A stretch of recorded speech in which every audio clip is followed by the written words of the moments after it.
충격에 의해서 A의 상태가 딱 나타난 거야. 지금 물건이 안 팔리는 거예요. 그러니까 지금 물건이 안 팔리고 창고에 쌓여 있는 거지. 그러면 아담 스미스 주장에 따르자면 시장이 효율적으로 돌아간다면 이 가격이란 놈이, 여기 보세요. 이 초과 공급의 상태가 생겼어. 어떤 충격에 의해서. 그러면 즉각적으로 어떻게 가격은 떨어져요. 즉각적으로 떨어져요. 그러면 즉각적으로 어떤 상태에 돌아옵니까? 눈 깜짝할 사이에 이 균형 상태에 돌아오거든요. 근데 여러분, 자, 일반적으로 한번 가격이 올라가면 이 가격이라는 놈이 잘 떨어져요, 안 떨어져요? 안 떨어져요. 그래서 여러분, 이 고전학파하고 케인즈 학파 간의 논쟁의 초점은요, 가격이 신축적이냐 아니면 가격이 경직적이냐, 이게 이 두 학파 간의 논쟁의 초점이야. 그래서 이제 케인즈 학파는 주로 가격이 왜, 이걸 이제 영어로 슬러기시라 그러거든. 슬러기시. 꾸물꾸물한다 이거야. 가격이라는 게 즉각적으로 안 떨어진다는 거예요. 그래서 이제 이 가격이 경직적인 이유를 막 이제 설명을 하죠. 그래서 명목임금, 하방 경직성 가설부터 시작해서 메뉴 코스트 이런 것도 이제 거시경제학에 나오거든요. 그래서 자, 보세요. 지금 어떤 충격에 의해서 이제 경제 전체의 수요가 부족한 사태가 생겼어. 그리고 가격이라는 게 어때요? 떨어지지 않고 머물러 있어.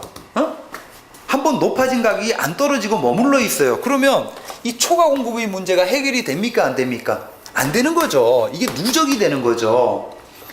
그러다 보니까 여기 보십시오. 이건 이해만 하시면 됩니다. 자, 총수요 부족과 가격의 경직성 때문에 기업에는 초과 공급이 해결이 안 되니까 재고가 창고에 많이 쌓이게 되죠. 재고가 많아지니까 감산해요, 증산해요? 물건이 안 팔리고 창고에 쌓여 있는데 뭘 또 생산을 합니까? 감산하게 되겠죠. 그러니까 생산을 줄이겠죠. 생산을 줄이게 되면 고용이 줄어들죠. 고용이 줄어든다는 얘기는 뭐가 많아진다는 얘기예요?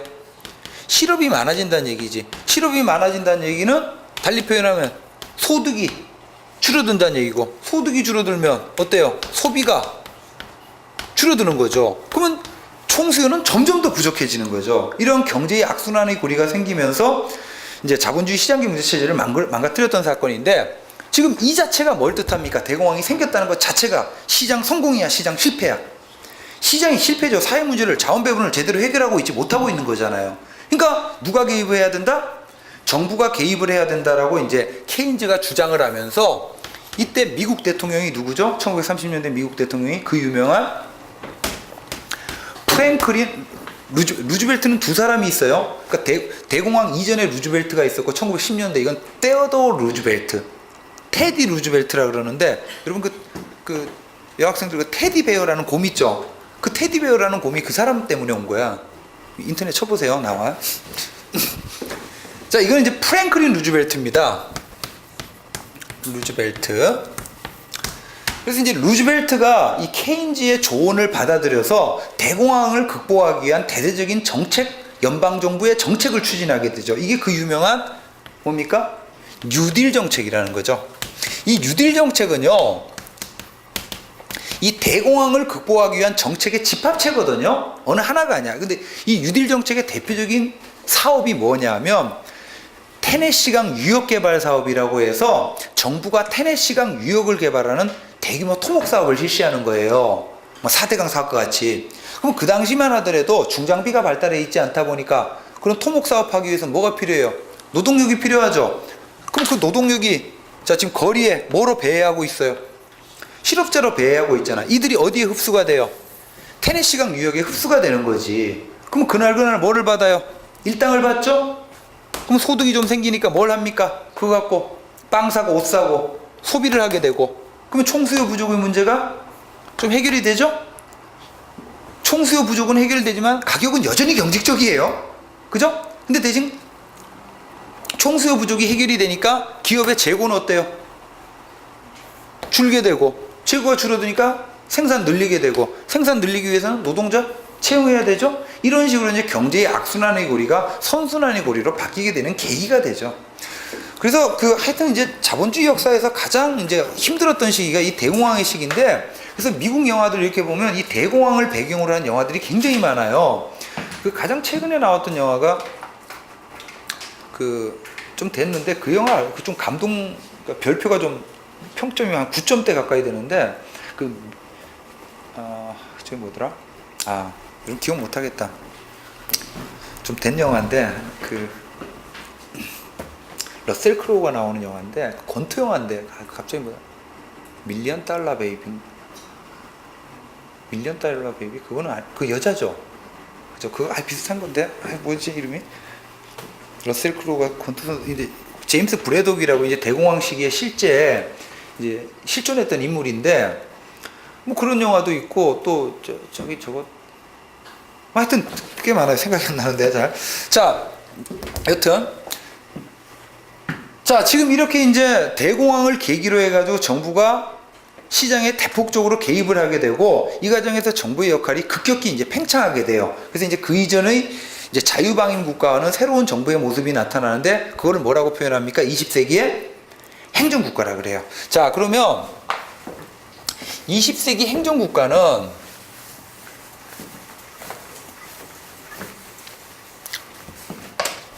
자 20세기 행정국가는 이제 시장 실패를 배경으로 하는 거죠. 그래서 시장 실패를 치유하기 위해서 정부가 상대적으로 이제 적극적인 기능을 담당을 하게 되는데 그래서 적극정부인데 그러면 이 정부가 수행하는 이 적극적인 역할은 어떤 것들이 있느냐? 먼저 이미 1890년대부터 정부가 뭐예요? 독과점적인 활동을 규제하는 역할을 했죠. 그래서 정부가 규제 기능을 담당을 해요. 그러니까 이 규제라는 것 자체가 개인과 기업의 자유로운 활동을 일정 부분 제약을 하는 거죠. 그 다음에 두 번째 이제 경제 안정화 기능을 담당하는데 이게 바로 케인즈 경제학이에요. 자 이런 겁니다. 그러면 자본주의 시장 경제 체제는요 가만히 내버려 두면 주기적으로 호황이 됐다 불황이 됐다 호황이 됐다 이 호불황이 이렇게 반복을 하거든요. 그러면 호황이 좋은 것도 아니고 불황이 나쁜 것도 아니에요. 둘 다 나빠요. 경제는 뭐가 좋냐면 안정궤도 있는 게 좋아요. 이거 호황이 왜 나쁘냐 하면요 이것도 상식적으로 알았어요. 호황 국면의 중요한 특징이 뭐예요? 이게 호황인데 호황 막 흥청망청하는 거지. 그 호황 국면의 중요한 특징이 인플레이션이에요. 물가가 막 올라요. 그러니까 이런 거죠. 예를 들어 이 상품의 가치가 있는데 이 상품의 정상적 가치가 500원이야. 근데 호황 국면의 특징은 막 너나 할 것 없이 이 물건을 사겠다고 덤벼드는 거거든요.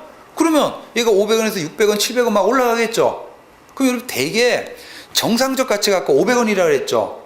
근데 호황 국면에 가격이 막 올라가죠.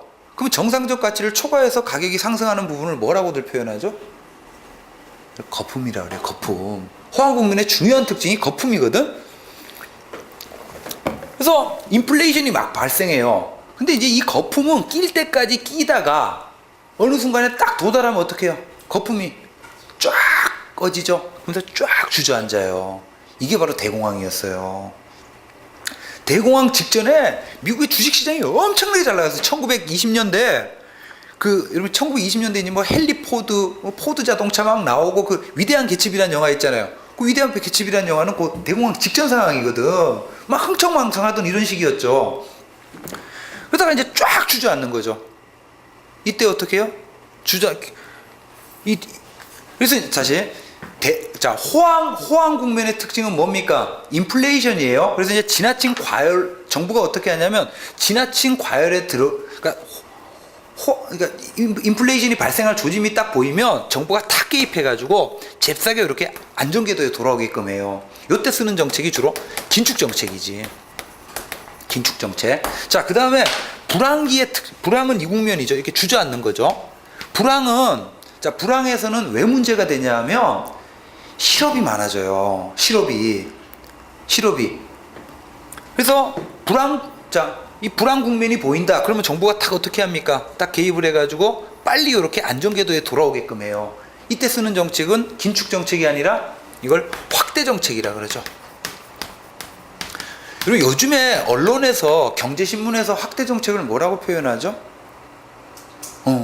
양적 완화 정책이라 그러죠. 시중에 풀리는 돈을 어떻게 해요? 늘리는 거야. 완화하는 거지. 돈의 양을 완화하는 거예요. 지금 여러분 저기 아베노믹스죠. 일본이 지금 동아시아 그 대지진 이래로 경제가 침체되고 있죠. 그래서 어떻게 엔저 정책을 엔저라는 게 엔화의 가치가 떨어뜨리게끔 하는 거거든요. 그럼 국내 시장에다가 이제 엔화를 많이 푸는 거죠. 그래서 이제 전 세계적인, 그러니까 2009년 이래로 전 세계적인 경제 침체거든요. 그러다 보니까 전반적으로 미국도 그렇고 우리나라 지금 얼마 전에 한국은행에서도 0.25%또 금리 인하했죠. 금리가 인하됐다는 얘기는 시중에 돈이 많이 풀렸다는 얘기야, 적게 풀렸다는 얘기야. 금리가 뭘 말하냐면 돈의 가격을 말하거든요. 그러면 돈이 많아지면 돈의 값은 떨어지는 거죠. 그러니까 사람들이 이제 어떻게 해요? 돈의 가격이 싸니까 대출을 많이 받아서 그거 갖고 소비도 하고 뭐 부동산도 사고 뭐 이런 식으로 해가지고 경제를 살리려고 하는 거죠. 전반적인 추세가. 자, 이렇게 이제 주기적으로 나타나는 호불항이라는, 호황 국면에는 뭐가 문제야? 인플레이션이 문제고, 불황 국면에는 뭐가 문제예요? 실업이 문제예요. 그래서 인플레이션하고 실업이라는 문제를 해결하기 위해서 이제 케인즈 경제학에 근거해서 정부가 긴축 정책, 확대 정책 이런 이제 정책 개입을 해야 된다라고 주장을 하고, 그 다음에 여기서 이제 한 걸음 더 나가 가지고요. 1940년대쯤 되면 자, 영국에서 요람에서 무덤까지가 뭘 뜻해요? 복지 정책을 말해요. 이 자본주의 시장 경제 체제가 갖고 있는 내생적인 한계, 바로 빈익빈 부익부죠. 이 문제를 해결하기 위해서 요람에서 무덤까지로 표방되는 이제 복지 기능을 정부가 수행을 하게 되죠.